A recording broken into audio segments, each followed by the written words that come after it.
Christian, tell everybody, a little bit, real quick, 30-second, who you are, where you came from, what you do.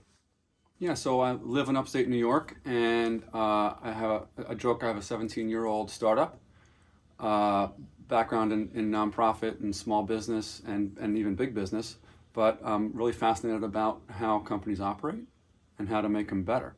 So that's what I do full time now Awesome. is leadership and management consultant. Tell everybody real quick how you and I came to meet each other and what led up to your first Blueprint Leadership Retreat. Yeah, I'm really blessed about that actually because I was not a networker in any way, shape, or form, but got into it, and that's how I met Rob Shocker, was through the multiple degrees of separation. So we had one Zoom connection, which was really good, and I forget who reached out to who a few months later, and Zoom connected again, and was offered an invite since he lives a little farther west than I do, and we met in Schenectady for coffee. And the really weird serendipitous thing about the retreat that got me to the retreat, once the offer was put out there, it was a split second to absolutely, I need to be part of this because it's in Jay, New York, beautiful part of the Adirondacks. And I was speaking with someone literally 24 hours before. I had no idea what Jay, New York was and where it is. And so, sitting down having coffee with Rob and getting the awareness of the retreat. It's in Jay. I'm like, I'm in. I got to be part of it. Tell us about, your overall experience with the retreat, and then also what life and business has been like since the retreat up until this point. Okay, so what the retreat was like was fantastic. It was an opportunity to be with other gentlemen over a weekend, an experience I've never had before.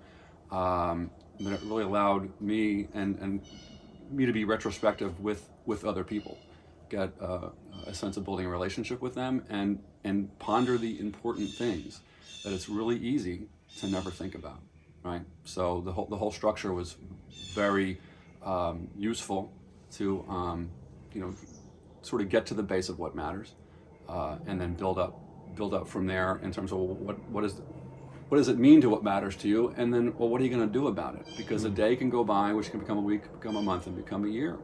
And being intentional about what you stand for and how you want to show up in the world is important to be intentional, and that's what I really walked away from. So it really aligned with the idea of it, but making it material to actually get any positive shifts that you want.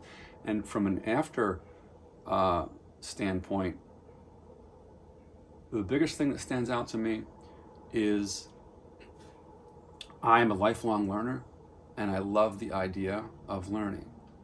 And what I really realized after that retreat is I liked to learn, to want to teach other people to do the things that I didn't have the wherewithal to focus on. Getting things done is a perfect example.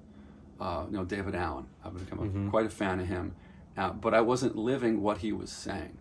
The weekly review, which now I'm hear it referred to, and I call it now the Triple T, right? Tactical thinking time. That is David Allen's getting things done weekly review. And I always give myself excuses. Week after week, month after month, year after year, the habitual, I'll get to it later. Oh, I'm tired now. I'll do it Monday morning. That was my track for literally years.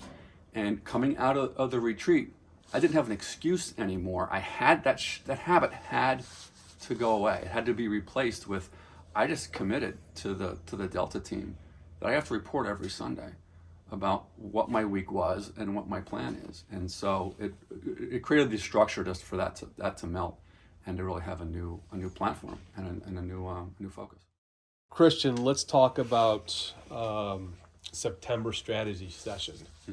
So you're part of the Delta team coming through the Blueprint Leadership Development Weekend, and a small group of us decided that we wanted to take things a step further with having some intentional time put away to work on projects that we've kind of been putting on the back burner. So tell us about your thoughts leading up to that when we talked about doing it, and how this past weekend, because that's where we are now, how that has unfolded for you and what you're excited about leaving here this weekend. Yeah. So the thoughts in leading up to it were that it's on one hand a decompressed time, so I can sit and focus on where things are for me, where what gaps exist in this the place I need to be. I feel is necessary for me to be in my business, and it was, to be honest, I was purposely not really specific about I have to focus on this and this because to some degree it's already there because that's what I'm doing week to week and day to day anyway. But then getting back into the environment here in the compound in Jay, it was easy to about okay when I was asked what are the things you want to focus on, a piece of a habit came out in terms of okay I have a very big stomach so I'm gonna put out a lot that needs to get done. And thankfully throughout the process of the weekend, there was no judgment in terms of well, gee, I committed and expected to do that. 20% of the items were focused on, and there was a really organic process that came about. There was a structure that was understood that made a lot of sense, but it didn't matter that there was a deviation from that because in the moment there was a lot of value that was being received and I think provided. Well, why do you need to go away to do something like that? Why can't you just stay home, save the money, and not go anywhere else and just stay home and do it? Like, why wouldn't you just do that? Because you can't.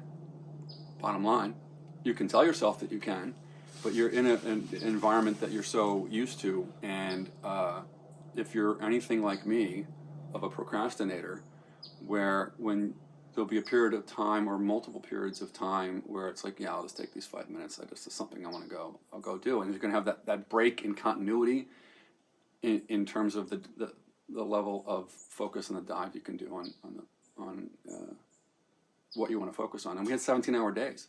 I'm not going to do that at my house. It's not happening.